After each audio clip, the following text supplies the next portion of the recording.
Hanımlar beyler, Yemek.com stüdyosuna hoş geldiniz. Bugün muazzam bir tatlı yapacağım. İnanılmaz güzel. Ta İtalya'dan bir tatlı diyeceğim. Hemen tiramisu geldi.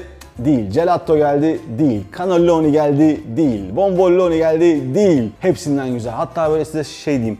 San Sebastian çok meşhur ya. Onun böyle atın kenara bu tatlıyı yapacağız. Torta di riso yapıyoruz. Yani pirinçli şahane bir kek yapacağız. Sütü kaynatacağız. Tencere almalıyım buradan. Büyükçe bir tencere alın. Evet, altını açtık. Bolca sütümüz var. Yaklaşık 8 su bardağı. Günlük süt kullanmanızı tavsiye ederim. Çünkü içerisindeki o muhteşem yağ ihtiyacımız var. Çok böyle parlak, kremamsı bir pirinç pişireceğiz. Bunun için de iyi bir süt mutlaka gerekli. 8 su bardağı, yaklaşık 1 litre 600, 1.6 litre gibi düşürebilirsiniz. 200 mililitrelik bardak kullanıyorum ben. Evlerinizdeki bütün ölçüyü bardaklara göre vereceğim.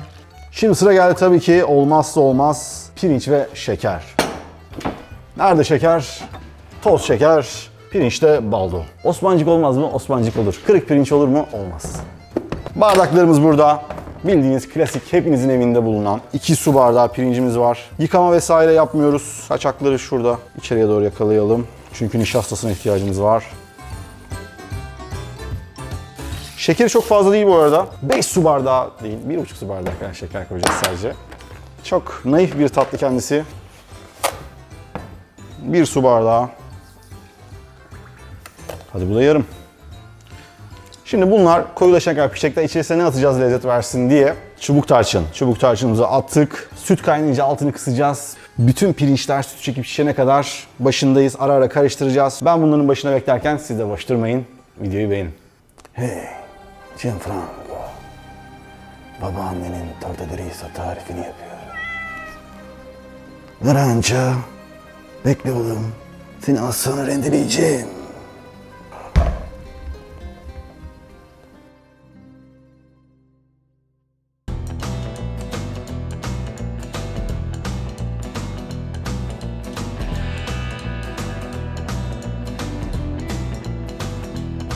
Gördüğünüz gibi sizin için pişirmeye başladığım sütlaç hazır. Torta di riso diye girdik. Sütlaç diye devam ediyoruz. Ne farkı var diyeceksiniz. Aslına bakarsanız koyu olması dışında sütlaçtan ayrılan malzemesi çok az. Dünyanın birçok yerinde sütlaç yapılıyor. Hatta kaça olsa yersin. Sütlaç bölümünde bundan bahsetmiştik. Bu da aslında bir nevi bir sütlaç türevi. Tüm sütü çekti. Neredeyse artık tabandan böyle çektiğimde her seferinde tencerenin tabanını görüyorum. Bu da demek oluyor ki karışımım hazır. Ocaktan alacağız. Altını kapatalım.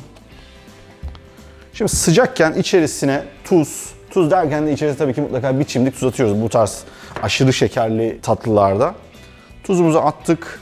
Vanilyasını biraz fazla koyacağım çünkü birazdan yumurta da girince "Para şefim, yumurta kokmuyor mu?" diyeceksiniz. Yumurtalı tatlıların biraz yumurta kokmasının bence hiçbir sakıncası yok.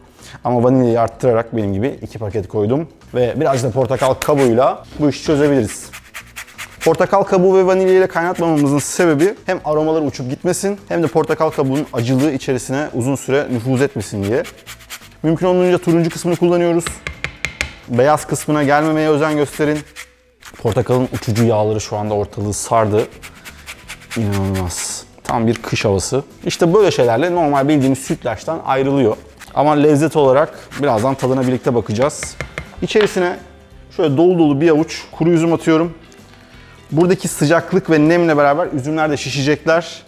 Şimdi bunu soğuması lazım ki yumurtayla karıştırabilelim. Çünkü şu an aşırı sıcak karıştırdığımız anda omlet olacaktır. Tabii ki daha hızlı soğusun istiyorsanız benim gibi ayrı bir kaba alın.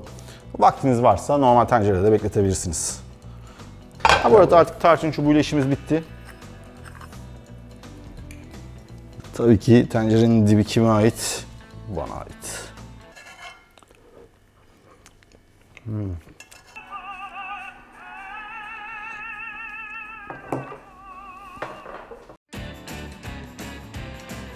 Fırını fanlı 180 dereceye açalım.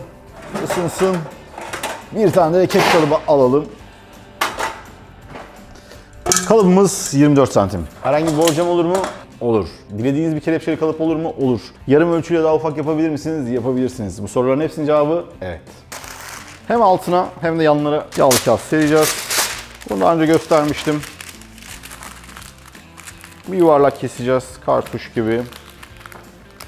Şöyle ortadan biraz kenardan taşıyacak şekilde yarı çapını ölçtük. Yarı çapı takmıyoruz kafamıza. İlla bir matematiksel terim sıkıştırıyorum araya.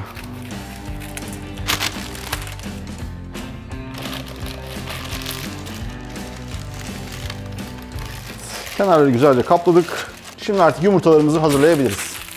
Klasik yumurtanın sarısıyla beyazını ayıracağız. Şu an çok tehlikeli bir iş yapıyorum. Niye tek tek yapmadıysam? Böyle bir durumda yumurtanın bir tanesi patlarsa ne yazık ki 5 yumurta yazık olacaktır. Siz tek tek yapın. Ayırmanın en kolay yolu elinizde içerisinden sarıyı alıp ayrı bir kaba almak.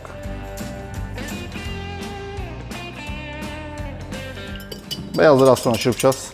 Sarıları güzel çırpıyoruz. Şimdi yavaş yavaş ılımış ya da soğumuş olan bu pirinç karışımımızı ekliyoruz ve buraya yediriyoruz. Yumurta sarısının iyice aralara girdiğinden emin olacağız. Hafiften zaten böyle ağırlaşıyor, sertleşiyor, yapış yapış bir hal alıyor. Onu hissedebilirsiniz kolunuzda da. Biraz kuvvet gerektiriyor. Şimdi bunu hafifletecek olan, aynı zamanda keke de güzel bir renk ve kıvam verecek olan yumurta beyazı. Onu da mikserle çırpacağız. Bir parça tuz atalım içerisine.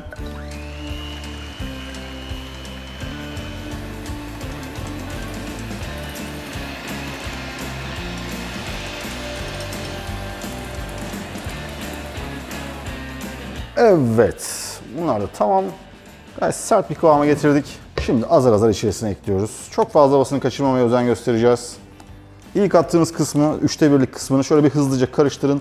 O zaten bu ağır karışımı yumuşatacaktır. Bakın bu az bir miktar bile koyduğumuzda hemen gevşemeye neden oluyor. Hemen onu bir rahatlattı. Şimdi kalanını da 2 parça halinde ekleyelim. Ama daha nazik, daha yumuşak. Ufak bir 8 çizermiş gibi kenardan karşıya, geriye, alttan yukarı.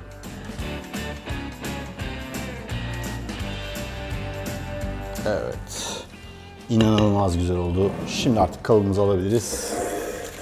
Çok aşırı kabarmayacağı için kalıbı oldukça doldurabiliriz. Kalın kalın olsun. Pirinçler eşit dağılsın diye bir numara göstereceğim size. Bir tane böyle çubuk alın. Herhangi bir şey olabilir, chopstick olabilir, kürdan olabilir. Derine gidebilsin. Pirinçler ağır oldukları için bazı noktalarda fazla duracaklardır. Hem de havasını söndürmemeye de çalışacağız. O yüzden şöyle biraz karıştıralım, eşitlensinler. Spatula ile yaparsak spatula büyük olduğu için tüm havayı söndürebilir ama bu ufacık çubuk hiçbir şey yapmaz. Fırın ısındı. 180 derecede 45 ila 1 saat arasında ama 45 dakika. Rengi değişecek. Nasıl anlayacağımızı birazdan göstereceğim. Şimdi fırına gidiyoruz.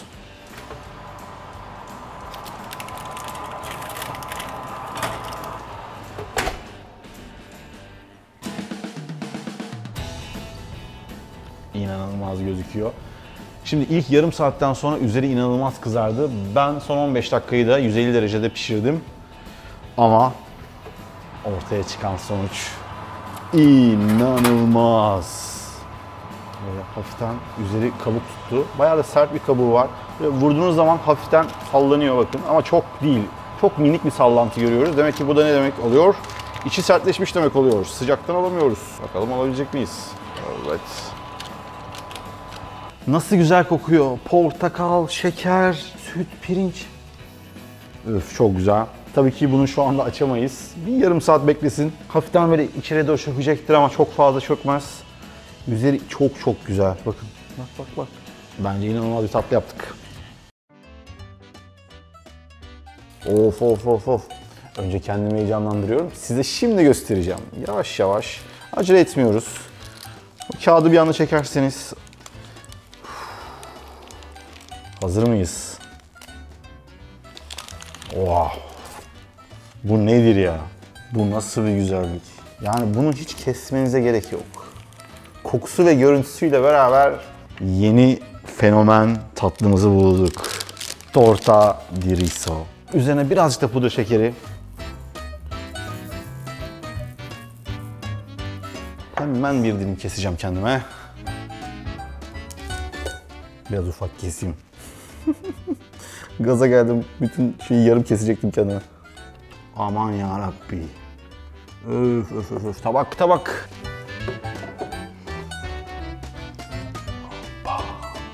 Şu tabandaki kızarmaya bakar mısınız ya? Bence daha fazla beklemeye gerek yok. Ben bunu hemen yerim ya. Şuradaki kaşıkla yerim hem de. Nereden başlasak ya? Şu hop diye vurdum. Of of of of of of of of of. Yumuşacık. Sıcak. Oh. Of çok güzel ya. Sıcak tatlı seviyorsanız sıcakken yiyin ama soğukken de yenir ama şunun üst çıtırlığı, iç yumuşaklığı nasıl anlatacağımı bilemiyorum. Bu güzelliğin kıvamını bir de size ağır çekimde göstermek istiyorum.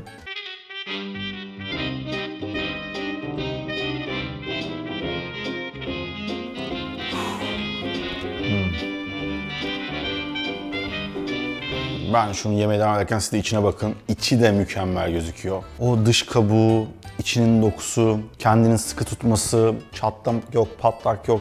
Tabii cheesecake gibi gözüküyor ama asla peynir tadı yok. Yumurta lezzeti hiç yok. Bugüne kadar yaptığımız tatlılardan bence en güzellerinden bir tanesi oldu. Çok pratik, çok kolay malzemeleri var, yapması basit. Birazcık sabırla alakalı sadece ve ortaya muhteşem bir sonuç çıkıyor. Bu tarifi mutlaka deneyin. Kokusuna, tadına bayılacaksınız. Abone olmayanlar abone olun. Bir sonraki tarifte görüşürüz. Bay bay.